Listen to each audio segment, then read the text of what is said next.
Hello guys, cartoon box അഥവാ cardboard box international ഫ്ലൈറ്റുകളിൽ allowed ആണ്. ഒരുപാട് പേര് മെസ്സേജായിട്ടും നമ്മുടെ വീഡിയോൻ്റെ കമൻറ്റ് താഴേക്കായിട്ട് കാണുന്നൊരു ക്വസ്റ്റ്യനാണിത്. കാർട്ടൂൺ ബോക്സ് കൊണ്ടുപോകാൻ നമുക്ക് പറ്റുമോ, അതിൻ്റെ സൈസ് എങ്ങനെയാണ്? അപ്പോൾ ആ ഒരു ഡൗട്ട്സിനുള്ള ഒരു ക്ലാരിഫിക്കേഷനാണ് ഈ ഒരു വീഡിയോയിലൂടെ നമ്മൾ നടത്താൻ ഉദ്ദേശിക്കുന്നത്. ആക്ച്വലി കാർട്ടൂൺ ബോക്സ് ഫ്ലൈറ്റുകൾ ഇൻ്റർനാഷണൽ ഫ്ലൈറ്റുകളിൽ അലൗഡ് ആണ്. അതിൻ്റെ സൈസ് മാത്രം നമ്മളൊന്ന് ശ്രദ്ധിക്കണം. അതായത് നമ്മൾ നോർമൽ ലഗേജ് എത്രയാണോ എയർലൈൻ കമ്പനി പറയുന്നത് ആ ഒരു സൈസിലുള്ള കാർട്ടൂൺ, നമ്മുടെ സാധാരണ കൊണ്ടുവന്ന ട്രോളി ബാഗിൻ്റെ ഒക്കെ സൈസിലുള്ള കാർട്ടൂൺ ബോക്സ് ആണെന്നുണ്ടെങ്കിൽ നമുക്ക് അലൗഡ് ആണ്.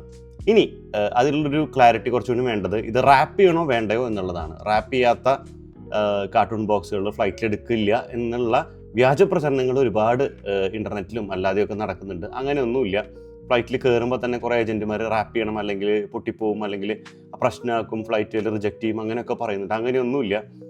ആ ഒരു നിങ്ങൾ കൊണ്ടുപോകുന്ന കാർട്ടൂൺ ബോക്സ് അല്ലെങ്കിൽ ആ ഒരു കാർഡ്ബോർഡ് ബോക്സ് ആ ഒരു എയർലൈൻ കമ്പനിക്ക് അത് സെക്യൂർ ആയിട്ട് തോന്നുന്നില്ല എന്നുണ്ടെങ്കിൽ അവർ നമ്മുടെ കയ്യിൽ നിന്ന് ഒരു കസ്റ്റമറുടെ കയ്യിൽ നിന്ന് ഒരു കൺസെൻറ്റ് മേടിക്കും. ആ ഒരു കാർഡ്ബോർഡ് ബോക്സിന് എന്തെങ്കിലും പ്രശ്നം പറ്റിക്കഴിഞ്ഞിട്ടുണ്ടെങ്കിൽ എയർലൈൻ അതിൻ്റെ ഉത്തരവാദിത്തം എടുക്കില്ല. അതിനെന്തെങ്കിലും കേടുപാടുകൾ സംഭവിച്ചിട്ടുണ്ടെന്നുണ്ടെങ്കിൽ ആ പെട്ടിക്കോ അതല്ലെങ്കിൽ അതിനുള്ളിലെ സാധനങ്ങൾക്കോ എന്തെങ്കിലും പ്രശ്നങ്ങൾ സംഭവിച്ചിട്ടുണ്ടെങ്കിൽ അവരുടെ ഭാഗത്ത് നിന്ന് ഒരു കോമ്പൻസേഷൻ കിട്ടില്ല. പിന്നെ അതിനകത്ത് എന്തെങ്കിലും തകരുന്നതോ മറ്റു കാര്യങ്ങളൊക്കെ ഉണ്ടെന്നുണ്ടെങ്കിൽ എയർലൈൻ കമ്പനിക്ക് ആ ഒരു ബോക്സ് റിജക്റ്റ് ചെയ്യാനുള്ള അധികാരം ഉണ്ടായിരിക്കുന്നതാണ്.